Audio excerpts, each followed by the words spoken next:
Magandang gabi po sa bawat isa. Magandang gabi po. Yan po maulan. Amen po.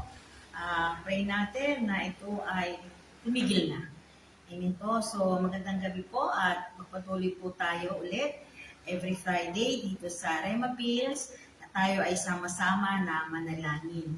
So bago po tayo manalangin ay recap po natin yung ating mga napag-aralan itong week na ito. Itong 7 ways to represent God in the workplace o 7 mga paraan para maipakita ang Diyos sa ating pinagtatrabahuan o saan man tayo naglilingkod at saan man tayo naroroon. Amen po, yung everyday natin na ginagawa, na kasama natin no, sa ating mga trabaho, sa ating mga business, sa ating mga kasamahan sa school. So maipakita, ma-present no, na ang Diyos natin ay nakikita po sa atin. Makita na ikaw ay may Kristo sa puso. Nagre-represent tayo ay kumakatawan tayo na may Diyos. Amen po, parang mga ambassador po tayo. Buhay na Diyos. So number 1, ang sabi niya po, excellence in work. Yung kahusayan natin sa ating mga trabaho. Actually, itong topic na to is sa circular, no? Yung mga nagtatrabaho. So marami po kasi sa atin dito sa Rema ang talagang nagtatrabaho, no, may mga negosyo. At ito po ang sabi niya ay excellence in the work, no? So sabi niya kahusayan sa ating work. Ang una, sabi niya po is show up on time, be reliable. No? Sabi niya, kailangan maaasahan ka, mapagkakatiwalaan. Yung time na sinabi mo, dapat nandun ka. No? Yung time na sinabi mo, dapat ginagawa. Amen po. So, mahirap po yung minsan, pero paano makikita sa atin na yung ating sinasabi ay totoo? Amen po. Sabi niya, do your job with integrity and diligence. Ano po ba yung integrity? Katapatan at kasipagan. Makita sa atin yung excellence sa ating pagtatrabaho, yung kahusayan mo, yung katotohanan ng puso mo. Amen po, sa Colossians 3:23, di ba sabi niya po, para praise po natin, sabi niya, lahat ng ito ay ginagawa ko hindi para sa tao, kundi para sa Diyos. Pero, amen po, kailangang makita ng tao na yun ay pinagagawa sa atin ng Diyos. Karamihan ay may kanya-kanya tayong mga trabaho at kailangang makita. Amen po, ma-model no, na tayo na ay may Diyos. Maging maagap tayo sa ating mga trabaho. Tayo ay may katapatan dapat, honest, sa lahat ng aspeto ng trabaho natin. Nakikita man yan ng ating boss, amen, ng ating mga pastor, ng ating mga leaders, dapat nandun yung katapatan natin. Marami pong aspeto ang katapatan, amen po, katapatan sa paglilingkod, katapatan kung paano ka inaayos mo yung iyong trabaho. Amen po. So, diligence, kasipagan. Makita na masipag ka. Amen po. Ang Kristiyano po dapat hindi tamad. Amen? Konting dami ng murmuring, which is sa ating mga trabaho, dapat nakikita nila na nangunguna ka dun sa trabaho. Amen po, gawan natin yung ating trabaho na may kasipagan. Amen po, nakikita man o hindi ng ating mga boss, amen po, o ng ating mga leaders, dapat gumagawa tayo. Kasi lagi po sinasabi, ang laki po ng CCTV ng Panginoon. Amen po, dapat andun yung kasipagan natin, even hindi nakikita ng ating mga pinaglilingkuran. So number 2 po, sabi integrity. No? Sabi niya katapatan and honesty. Matapat. Don't cut corners or engage in gossip or dishonest even others are. Proverbs 11:3. Sabi niya, ang pagiging matapat po, amen po, ay nakikita sa ginagawa po natin. Amen po, yung honesty, no, yung katapatan mo doon sa ginagawa mo, doon sa sinasabi mo. Maging matapat po tayo sa lahat ng ginagawa mo, yung workplace po natin. Nasaan po ba tayo? Nasa circular ka ba? Nasa negosyo? Amen po. So sabi niya po, don't cut corners. Amen po, huwag po tayong magdadaya o mag-cheating, no? Magsisinungaling. Amen? Even, sabi niya, and engage in gossip and dishonest, even others are. Huwag kang umakit o magsimula ng mga usapin na hindi totoo at walang katotohanan, even kahit yung iba ay ginagawa nila. Amen. Kasi Kristiyano tayo. Dapat hindi natin ginagawa yung mga bagay na yun. Tayo dapat nakikitaan ng buhay at totoo ang Diyos natin. Maging example po tayo sa workplace po natin or sino man po yung nakakahalubilo po natin. Amen po. Saan man tayo, amen po, maging sa ministry po natin, amen, ay kailangan makita yung katapatan po natin. Yung, alam niyo po yung may mga example po tayo. Amen. So, katulad po ng halimbawa, meron po akong kakilala na nagtatrabaho siya sa opisina. Yung time na yun po ay mag-cowboy drills sila. So, ang usapan ay tagpa 500 ang patak-patak. So, itong Kristiyanong to, hindi siya po pwede na pumunta sa cowboy drills. No, saan po ba yun? Dito sa Mabini. So, ang ginawa na lang niya, sabi ng mga kasamahan niya, o kung hindi ka sasama, sabi niya, di magbayad ka na lang ng 500. Amen? Hindi naman ako sama kakain doon. Kahit kakain ka, mga live band po yun. Hindi po sumama yung Kristiyano na yon. At ang ginawa niya, ibinigay niya yung 500. Amen? Pwede naman po siya sumama kasi hindi naman po nakikita ng leader natin o nakikita ng kung sino man. Kaya lang, andun po yung katapatan natin bilang Kristiyano. Makita na ikaw ay hiwalay sa mundong ito kahit ikaw ay nasa mundo. Amen po? So, sa number 3 po, sabi niya, kindness and compassion. Treat your co-workers or clients with patience and grace, even tensions are high. Ito po yung medyo very controlling na attitude, no?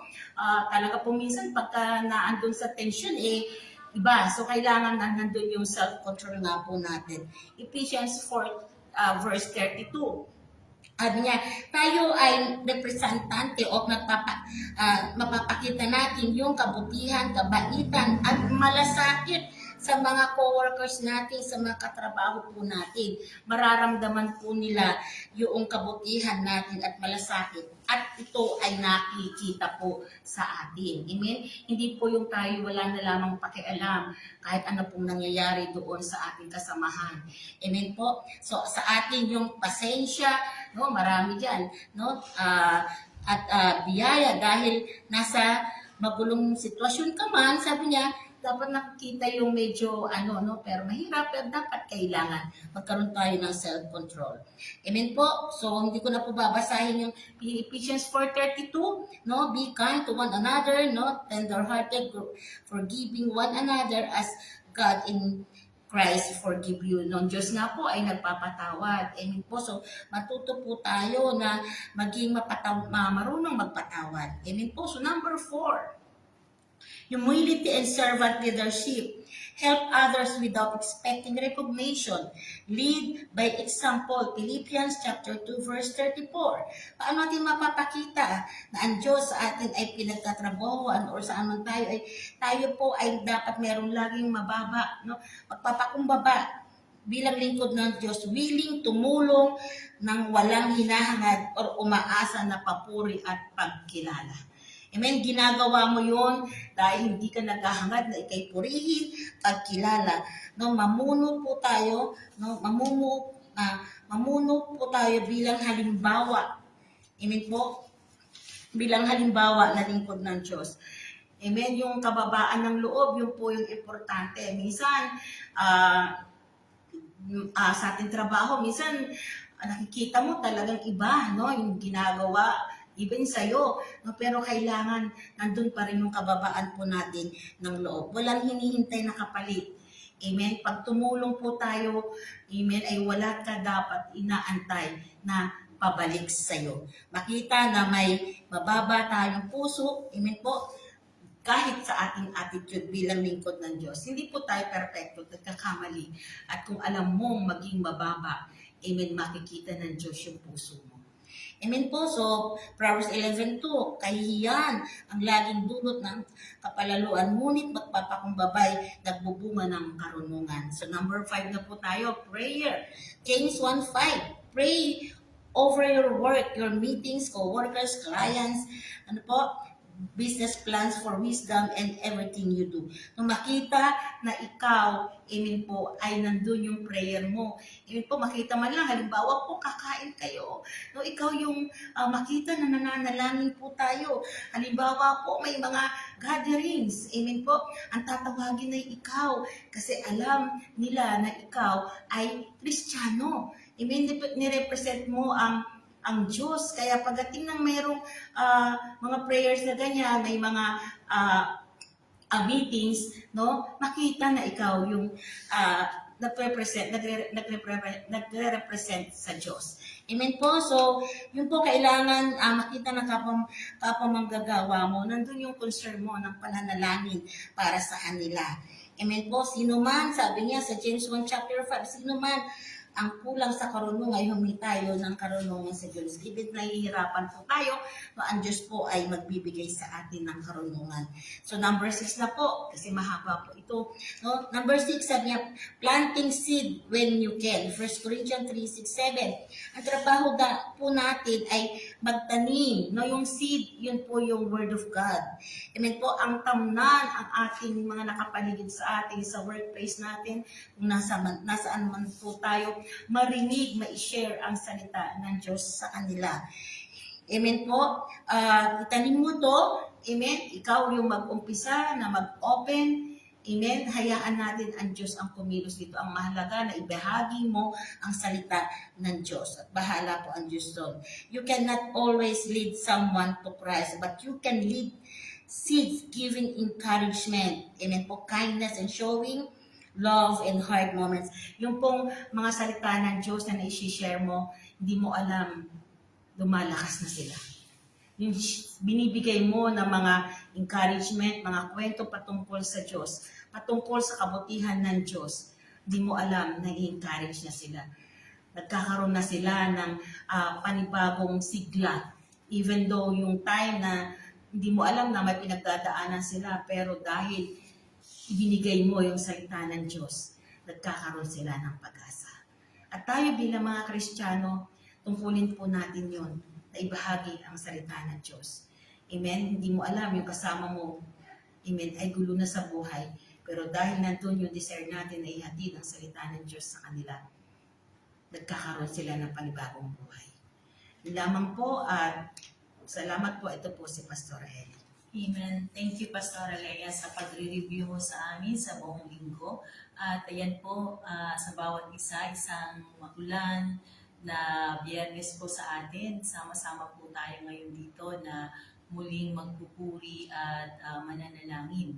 At ating muna pong gamitain ang ating topic sa buong linggong ito ay isa pong paglago na naman po sa ating individual na bilang isang Kristiyano. Ano po, maganda po yung topic natin dahil dito po makikita na ang Diyos na ating sinusundan ay nakikita sa ating pamumuhay.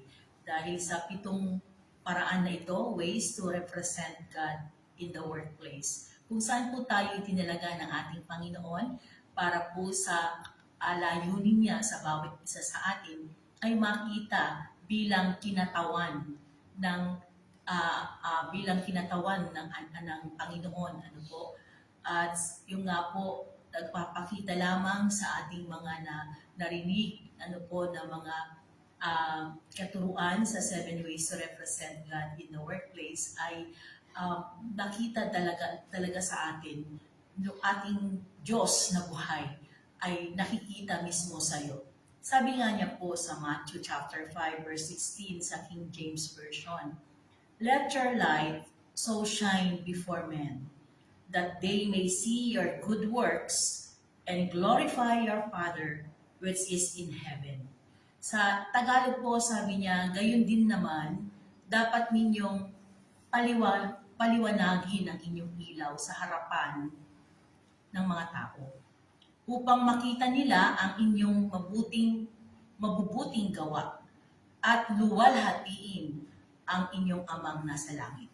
Tunay nga po na gagawin natin po ito, amin po dahil sa hindi karangalan sa atin, dahil nire-represent nga natin ang Panginoon for His glory. Kaya nga po, kailangan sabi niya, makita nila ang inyong mabubuting gawa at maluwalhati ang inyong amang nasa langit. Tayo po ang asin at ang ilaw ng sanglibutan na sinasabi niya sa Matthew chapter 5 verse 13 to 14. Asin na nagbibigay lasa. Tayo po ay ang magdadala ng mabuting impluensya sa mga tao. Amen po. Ilaw na nagbibigay ng liwanag.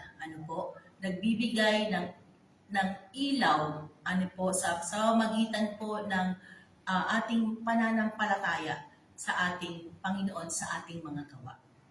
Alam niyo po sa Biblia, kung alam ko po na very familiar po sa atin, si Jose po ay naging tapat na representative o represent niya kinatawan ng Panginoon sa bahay ni Potiphar at sa buong Ehipto, kung ating pong naaalala. Kahit siya po ay alipin at bilanggo, ginawa niya ang kanyang trabaho ng may integridad at husay. Amen po, natatandaan po ba natin yung istorya ni Jose? Dahil dito, nakita ng kanyang mga amo ang pagpapala ng Diyos sa magitan ng kanyang mga gawa. Ipinakita po ni Jose ang katapatan at katapatan sa kanyang tungkulin. Ginawa ni Jose ang lahat ng iniatas sa kanya ng buong husay. Yung integridad nga po ay nabanggit din natin o nabanggit din sa ating napag-aralan. Tumanggi siya na gumawa ng masama sa kanyang amo kahit walang nakatingin sa kanya. Kung aalahanin po natin yung istorya na tinakbuhan niya pa po. Amen po. At kahit na sinabi pa sa kanya na siya ay rapist, pero yung integridad niya, amen po, na tumanggi kahit walang nakakakita sa kanya, walang nakatingin, pero pinaglabanan niya yun. Amen po. Ano pa po, yung pagkakilala niya sa Diyos, ipinakita niya na ang Diyos ang nagbibigay ng tagumpay sa kanyang mga ginagawa. Amen po. Yung pagtatagumpay, amen po, sa pagsubok sa atin, na natili po siyang tapat kahit na sa gitna ng hirap at sa bilangguan. Ipinakita niya na yung Diyos na kanyang pinaglilingkuran, amen po, sila dalawa lamang ng Panginoong Diyos, nagpakita na nire-represent niya, ipinapakita niya. Kaya nga po, siya naman po ay nagantimpalaan. Siya naman po ay after lahat ng pagsubok na yon, amin po, ay napakita sa kanya ang katagumpayan sa buong Ehipto. Amen po. Alam niyo po mga kapatid, sabi nga ni Apostol Pablo sa 2 Corinthians chapter 5 verse 20, tinutukoy niya ang kanyang sarili bilang isang kinatawan ni Kristo. Kaya nga sabi niya, kaya nga kami ay mga embahador. We are the ambassador ni Kristo, na parang ang Diyos mismo ang namamanhik sa magitan namin. Ipinamamanhik namin sa ngalan ni Kristo na makipagkasundo kayo sa Diyos. Amen po. Tayo po ay sinugo, tayo ay representative. Sa atin nakikita, amen po, si Kristo. Alam niyo po ang mga Kristiyano, kahit po hindi tayo magbahagi ng mismong Bible na dala-dala po natin, amen po, o kahit hindi po ibasa mo yung Bible, amen po, tayo mismo ay makikita ang Biblia sa ating ginagawa. Ang salita ng Diyos, ang mga pangako ng Diyos, kung saan man tayo itinalaga ng Panginoon. Pero ang sabi po ay kinakailangan na ipakita natin bilang representative. At sa magitan ng mga gawa mo, o sa magitan ng salita mo, o sa magitan ng pagtatrabaho mo, ay nakikita ang kabutihan, ang katapatan, ang integridad. Amen po. At nakikita rin po na yung tungkulin mo ay ginagawa mo. Amen po. Kahit wala po, kahit dun sa kasalan, kahit sa pagsubok na minsan tinatrap ka lang o minsan sinusubukan ka lang. Amen po. Subukan nga natin tong Kristiyanong to kung talagang matibay, kung talagang Kristiyano. Amen po. Sa pananalita, sa kilos, amen po, may mga ginagawa ka na makikitang nandoon nababasa nila, nakikita nila, nararamdaman nila si Kristo sa buhay ng bawat isa sa atin. Amen po. Minsan po, napapasama tayo sa takbo ng mundo. Amen. Hindi naman po masama, pero bilang isang representative, amen po, para bilang isang nire-represent ni Kristo, Christ is holy, kaya kailangan din po tayong maging holy. Amen po. Ang kahulugan po ng pagiging ambassador ay yung kinatawan ng langit. Tayo po ang boses at mukha ni Kristo dito sa lupa. Amen. Ulitin ko po, tayo ang boses at mukha ni Kristo dito sa lupa. At gayon nga po, amen, marami pong mga experiences po tayo na nararanasan, at lalong-lalo na pag may mga sa office, sa bahay, amen po, or sa mga kaklase, kaibigan, amen po, na namimit natin, minsan pag may kaguluhan, dahil sa nalalaman nilang ikaw ay Kristiyano, ikaw yung tinatawag nilang magkaroon ng peacemaker. Amen po. Kaya nga po mga kapatid, bilang representative o nire-represent natin ang ating Panginoon, amen po, dapat po ay makita sa atin, sa isip, sa salita, sa gawa, amen po, si Kristo na ating pinaglilingkuran. Dahil bilang representative, ikaw ang tinitignan, amen po, yung trabaho mo, yung gawa mo, amen po, sa buhay natin. Tulad ng sinabi ko kanina, tayo ang boses at mukha ni Kristo dito sa lupa. Nawa po ay makita si Kristo sa buhay po natin. At yung bunga ay nakikita po, amen po, si Kristo sa buhay po natin. Maging sensitive po tayo, lalo na po sa paggaya-gaya po natin sa mga, amin po, kinikilos ng mundo at ng kinikilos po natin. Tandaan po natin, ang dala-dala natin ay si Kristo. Amen po, sa pananalita, sa kilos, sa trabaho natin, at sa kabuuan ng buhay natin. Amen po. Very sensitive po tayo kasi po, we are the ambassador of God. Amen? So, ang ganda po ng topic natin. Yun lamang po ang mai-share ko ngayon at patuloy po tayong sama-sama na manalangin at magpuri sa ating Panginoon. Praise the Lord. Hallelujah. Thank you, Jesus. Thank you, Lord. Purihin ka, O Diyos. Hallelujah. Patuloy po kaming lumalapit sa iyo, O Diyos. Nang may papuri, pagsamba, Panginoon. Bilang mga anak mo, Panginoon, sa iyo lang namin makukuha ang anumang tulong sa buhay ng bawat isa sa amin. Hallelujah. Thank you, Jesus. Tayo po'y magpuri sa Panginoon. Saan manggagaling ang tulong mo? Panginoon Jesus, ako ay dinggin mo, pag-asa ko ay sa iyo, nagtitiwala ako, pag-ibig mo, lagi ang sandigan ko. Saan manggagaling ang tulong mo? Panginoong Jesus, ako ay dinggin mo, pag-asa ko ay sa iyo, magtitiwala ako, pag-ibig mo, lagi ang sandigan ko.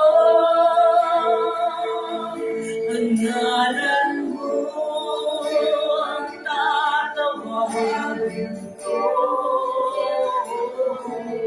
Jesus, sa'yo'y mananalig ang marka, Jesus, sa buhay ko.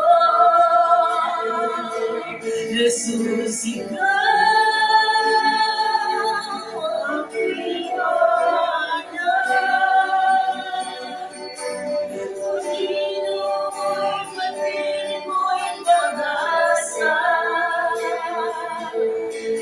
lahat ng tumatawa. Jesus, ikaw ang tagapagligtas. Jesus, ikaw ang liwanag. Hallelujah. Mo'y pag-asa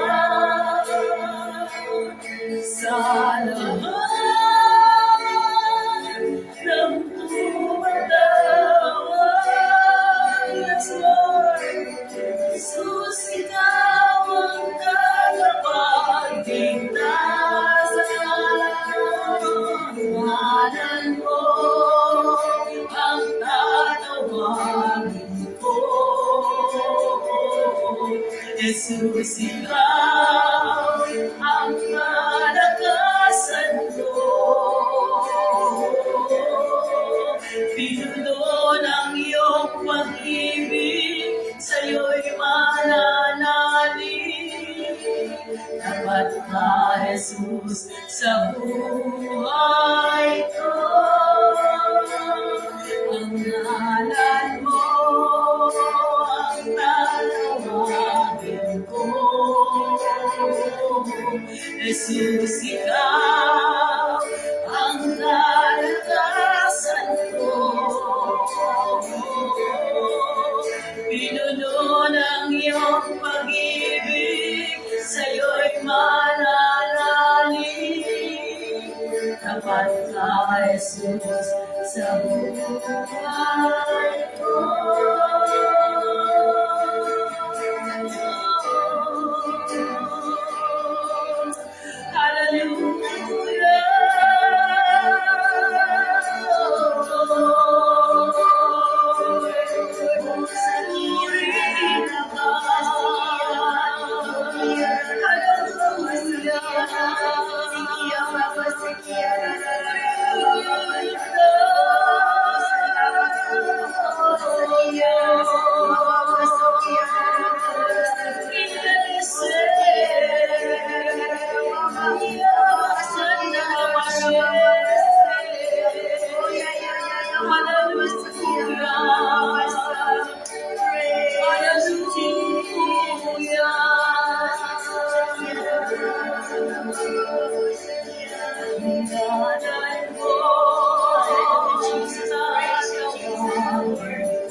Jesus, ikaw ang kalakasan ko. Pinuno ng iyong pag-ibig, sa'yo'y mananalig. Tapat ka, Jesus, sa buhay ko.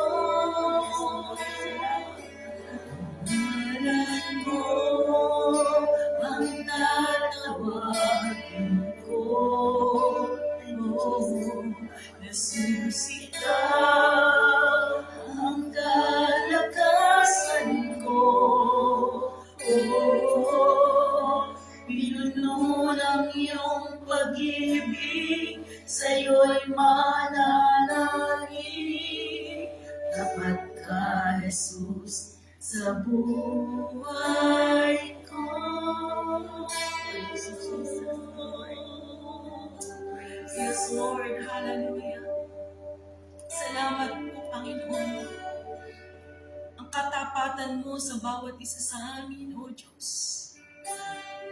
Naramdam namin, Panginoon. Salamat at patuloy mo kami inuubog na ayon sa iyong kalooban, O Diyos. Salamat sa mga katuruan na aming mga naririnig, O Diyos. That we are your representative, Panginoon. I-represent ka namin, O Diyos. Salamat dahil patuloy mo kaming tinuturuan. Tulad ngayon, dumudulog kami sa iyo, Panginoon. Tinataas namin sa iyo sa pangalan ng iyong anak na si Jesus ang bansang Pilipinas. Nakikita niyo, Panginoon, kung ano ang kalagayan ngayon, O Diyos. Lord, maraming salamat sa aming mga ng mga departamento pang Pilipinas, sa mga namumuno, O Diyos, aming presidente, hanggang sa pinakamababang katungkulan, Panginoon. Tinataas po namin sila na patuloy yung bigyan ng karunungan na nanggagaling sa iyo upang mabigyan nila, Panginoon, ng tamang desisyon, Father God. Hallelujah, mapalakad, Panginoon, ang bansang Pilipinas ng may pagtunlad, Panginoon. Maraming salamat po, O Diyos, hallelujah, sa iyong kabutihan sa kanila. Bigyan niyo rin po, O Diyos, hallelujah, O God, yung kalakasan na nagmumula sa iyo, Panginoon.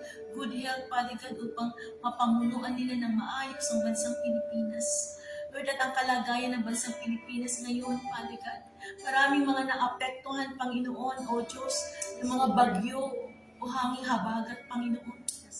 Dalangin po namin, O Diyos, na ikaw ang may control nito, Lord. Yes, Kaya dalangin po namin, O Diyos, na ibigay po ninyo salamat sa good weather, Lord God. Yes, oh God. Sa bansang Pilipinas, Panginoon.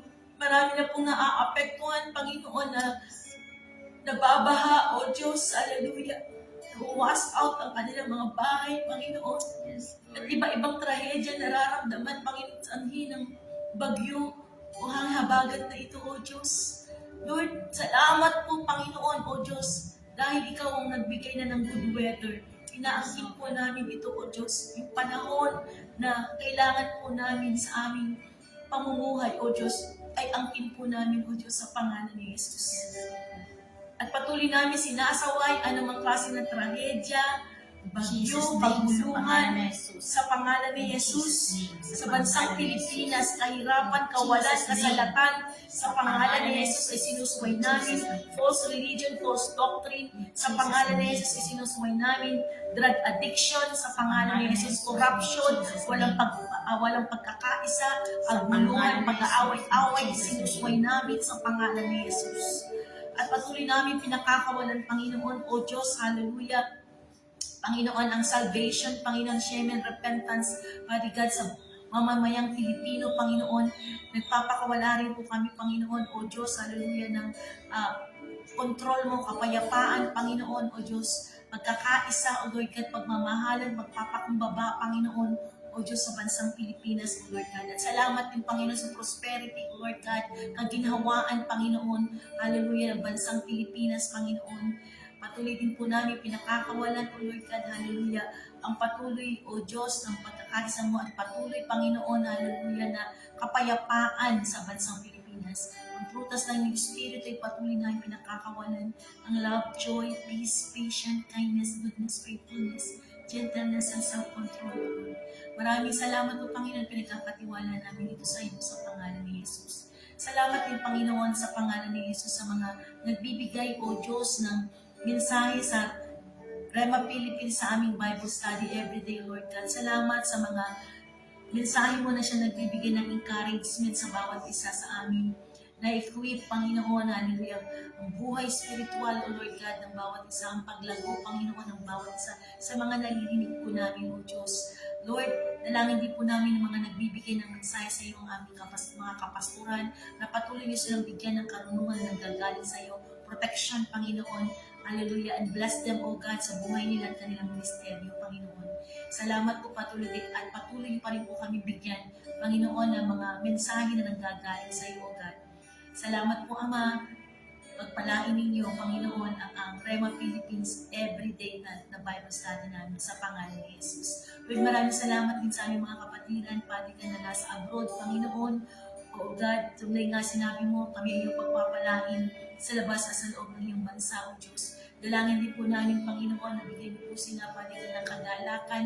Hallelujah. At Lord, ipakita niyo rin, Panginoon, sa pagpunta nila doon, Panginoon, na nire-represent nila kayo, Panginoon, O Diyos. Makita ikaw sa buhay nila, Panginoon, at maihatid nila ang iyong mga salita, Panginoon, ng kaligtasan na nanggagaling sa iyo, Panginoon, ay maibigay nila, O Lord God. At ingatan niyo rin po sila, Panginoon, gayon din po, O Diyos, sa kanilang pamilya na naiwanan dito sa Pilipinas, ang pag-iingat at ando doon din po, Panginoon, yung mas malayo man sa isa't sa Panginoon ay nandoon, Panginoon, walang malayo sa panalangin. Maraming salamat po, Panginoon. Tinataas po namin ito. At Lord, sa mga bubuksan pa namin na mga simbahan, Panginoon, sa mga under construction na simbahan, O Diyos, dalangin po namin, O God, na patuloy niyo po, Panginoon, dalhin kami, ang aming mga panyapak doon sa nakatalaga. Tinalaga ninyo sa amin, Panginoon, na mabubuksan na simbahan, O God. Maraming salamat din po sa pangangailangan, Panginoon, na ibibigay ninyo sa pagbubukas ng mga simbahan na yan, O Diyos. Salamat po, Ama, sa pangalan ni Jesus. Lord, patuloy po kami nagpupuri at nagpapasalamat. At ngayon pa lang po, Panginoon, sa mga may prayer request, O Lord God, dalangin po namin na patuloy niyo po, Panginoon, abutin sila, O Diyos, at kayo po ang nakakabatid, nakakaalam, Panginoon, kung sino yung may prayer request na ito, O Diyos. Lord, hallelujah, gumawa po kayo ng himala, Panginoon, ang iyong salita ay mag-manifest, Lord God, sa buhay ng bawat isa. Panginoon, marinig ang iyong rema, Panginoon, marinig namin, Panginoon, ang mensahe mo, O Diyos. O Lord, and we confess, Lord God, Lord, we declare, Lord God, your word, Panginoon, dahil sa remang narinig po namin. Salamat po, Panginoon, sa mga kasagutan ng aming mga napanalangin. Ito pong aming samot dalangin sa pangalan ni Jesus. Amen. Yes, Lord. Salamat, Panginoon, sa gabi ito. Salamat sa magandang panahon, Lord. Lord, dalangin namin, tinatas namin sa iyo ang aming senior pastor. Salamat, Panginoon, O God, sa araw-araw na kalakasan niya. Yung complete healing, Panginoon. Nakita mo, Panginoon, yung buhay ng aming pastor. Salamat sa kalakasan, Panginoon, sa araw-araw sa buhay niya. At ganito din po, Lord, ng kanyang mga kapatid, Panginoon. Ingatan mo saan man naroon sila, O God. Tinatas po namin sa iyo, Panginoon, ang aming mga leaders, O God. Hayaan mo, Panginoon, ibigay mo ang karunungan na nagagaling sa iyo. Salamat sa unity, Panginoon, O God. Salamat, O God, sa pagmamahalan, Panginoon, pag-understanding ng isa't isa, Panginoon, O God, sa mga leaders namin. At ibigay mo ang kanilang mga pangailangan. Maibigay ang katalinuhan na nagagaling sa iyo, O God, kung paano, Lord, maayos, Panginoon, ang simbahang pinagkatiwala mo sa bawat isa. At ganun din po, Lord, tinatas namin ang aming mga pastors, O God, ang mga workers, ang bawat simbahan, Panginoon, O God, ang bawat miyembro, Panginoon. Nakikita mo mga pangangailangan, O God, ng aming mga workers, pastors, O God, mga simbahan, mga miyembro, Panginoon. Lord, kalingain mo ito, O God, kunin mo, Panginoon, O God, bigay mo sa kanila, Panginoon, yung desire, O God, na lalo pang maglingkod. At Lord, nakikita mo mga pangailangan ng aming mga workers and pastors, Panginoon. Bigay mo sa kanila, O God, yung joy sa kanila, Panginoon, ang mga hinaharap nila o mga lungkot nila, Panginoon, O God. Lord, tayo na sila ay nalulungkot, bigay mo yung sigla at saya, Panginoon. Yakapin mo sila, O God. Ingatan mo sila sa bawat aspeto ng buhay nila, saan man sila pumaroon, Panginoon, ang pag-iingat mo mula sa iyo.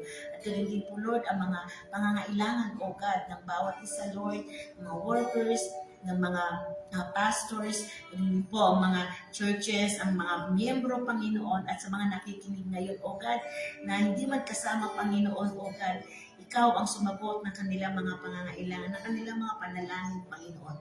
Lord, ikaw yung Diyos namin, O God, na nakikinig, O God, sa aming mga panalangin. At ganito din po, Lord, tinataas po namin, Lord, ang nilalapit naming camping, O God, ngayong next week, Panginoon, ngayon pa lang, i-prepare mo na yung lugar. At sa lahat, winawasak kita sa pangalan ng Jesus. Ikaw, ang masamang panahon, ay winawasak namin sa pangalan ng Jesus. In Jesus' name.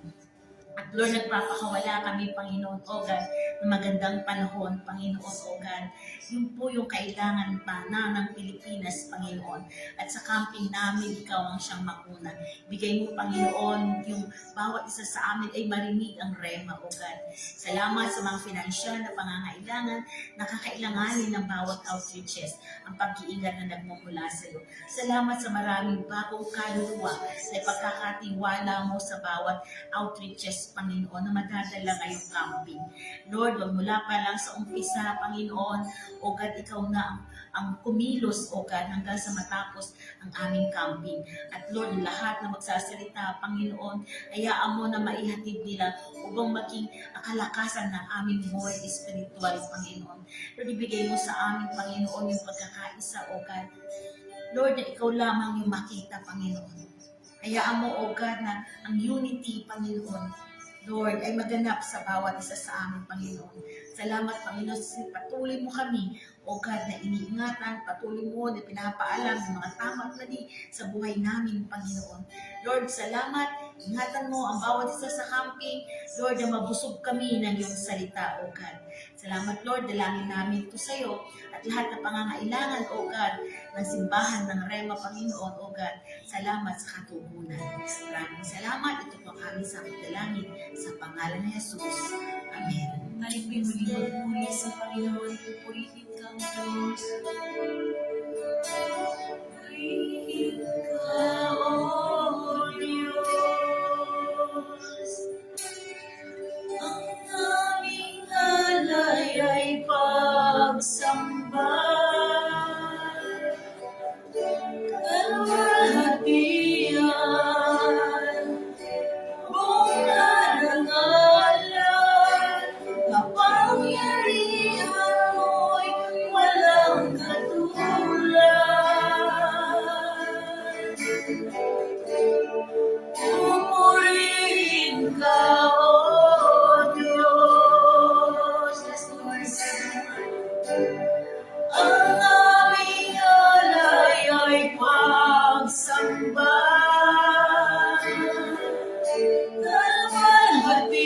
Kalwalhatian, buong karangalan, kapangyarihan mo'y walang katulad. Ikaw ang tunay na Diyos, Ika'y walang katulad, Ika'y nag-isa, Ikaw lamang walang iba. Sa'yo ang aming awit, dinggin ang aming piling, isisigaw sa buong mundo. Ikaw ang tunay na Diyos, Ikaw ang katulad, Ika'y nag-isa, Ikaw lamang wala ng iba. Sa'yo ang aming awit, dinggin ang aming piling, isisigaw sa buong mundo. Ikaw ang tunay na Diyos, Ika'y walang katulad, Ika'y nag-isa, Ikaw lamang wala ng iba. Sa'yo ang aming awit, dinggin ang aming tinig, isisigaw sa buong mundo, isisigaw, hallelujah. Isisigaw sa buong mundo, isisigaw sa buong mundo, dakilaan mo. Siya nga po, Panginoon, wala po kaming ibig gawin, Panginoon, kundi isigaw ang iyong dakilang pangalan, ihatid ang iyong kaligtasan, Panginoon, sa bawat isa sa amin. Maraming salamat po sa pagsama ninyo, pagtugon sa aming mga panalangin. Nalangin po namin, O Diyos, ang bawat isa nagkakaisa dito sa Rema Evangelistic Church International, O Lord God, na lahat po ng aming gagawin, Panginoon, ay maapakan, malakaran namin ang iyong layunin, O Diyos. Salamat po, ngayon pa lang ay nagpapasalamat na kami at sinabi mo, Panginoon, kung kami mananalig, Panginoon, ang aming mga napanalangin, O Diyos, ay masagot mo, Panginoon. Hallelujah, tunay nga, Panginoon, na kami ay magtitiwala, Panginoon, O Diyos, mananalig na nasagot mo na ang aming mga panalangin. Ito pong aming samot dalangin sa pangalan po ng iyong anak na si Jesus. Amen. Praise the Lord. Hallelujah. Gabi po sa bawat isa. God bless po.